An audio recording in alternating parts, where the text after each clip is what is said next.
সকলকে আন্তরিক সালাম জানাচ্ছি। আলোচনা শুরু করতেছি। আলোচনার বিষয় হলো ফুরকান সম্পর্কে। এই সম্পর্কে কোরআন থেকে আমরা কিছু কথা বলার চেষ্টা করব। আল্লাহ তাআলা জানি আমাদেরকে বাস্তব জীবনে এর আমল করার তৌফিক দান করে।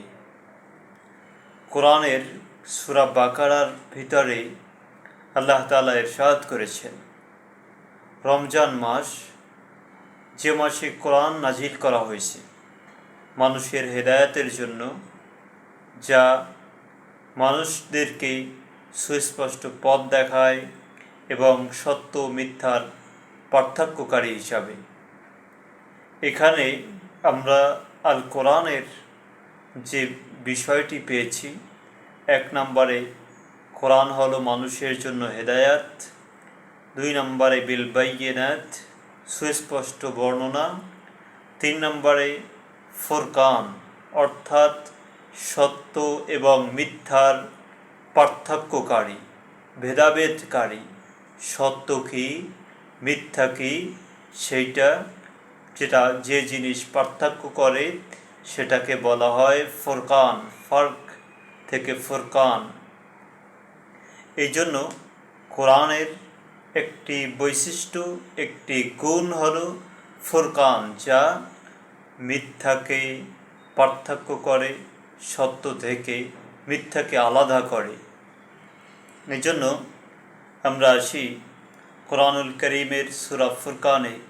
আল্লাহ তাআলা একটি সূরাই নাজিল করেছেন, যে সূরার নাম হলো সূরাতুল ফুরকান। ফুরকান মানে পার্থক্য করার সূরা। এই সূরার ভিতরে আল্লাহ তাআলা বলেছেন যে আল্লাহ তাআলা তার বান্দার প্রতি নাজিল করেছেন ফুরকান, অর্থাৎ সত্য মিথ্যার পার্থক্যকারী নাজিল করেছেন। সমাজে কি চলতেছে, মানুষকে করতেছে, এইটা কোরআন দিয়ে নির্ণয় হবে যে এটা ঠিক নাকি এটা ভুল। এই জন্য আল্লাহ তাআলা কোরআনের একটি গুণ বলেছেন, কোরআন হলো ফুরকান। সূরা আনআমের 29 নম্বর আয়াতে আল্লাহ তাআলা বলেছেন, হে ঈমানদারগণ, তোমরা আল্লাহকে ভয় করো, যদি করো তাহলে তিনি তোমাদেরকে ফুরকান দান করবেন, তোমাদেরকে ক্ষমা করবেন এবং তোমাদের পাপকে মোচন করবেন। আল্লাহকে যে ভয় করতে পারবে, আত্মসচেতন হতে পারবে, আল্লাহ ভীরু অর্জন করতে পারবে, আল্লাহ তাআলা তাকে ফুরকান দান করবেন। তাকে সেইটা সে উপলব্ধি করতে পারবে কোরআন দিয়ে, যে কোনটা সত্য, কোনটা মিথ্যা, কোনটা ভুল, কোনটা অন্যায়। এই জন্য আসুন এইভাবে ফুরকান শব্দটি হযরত মুসা নবীকে, তার ক্ষেত্রেও আল্লাহ তাআলা ফুরকান শব্দটি ব্যবহার করেছেন, যে তাকে ফুরকান দান করা হয়েছে। এটাও কোরআনুল কারীমের ভিতরে রয়েছে।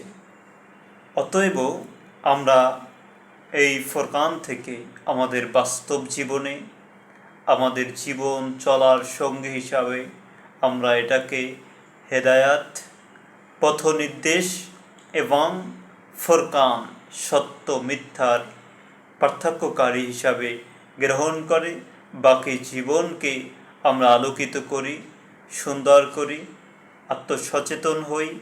আল্লাহ তাআলা আমাদেরকে সেই তৌফিক দান করুক। রব্বানা তাকাব্বাল মিন্না ইন্নাকা আনতাস সামিউল আলিম।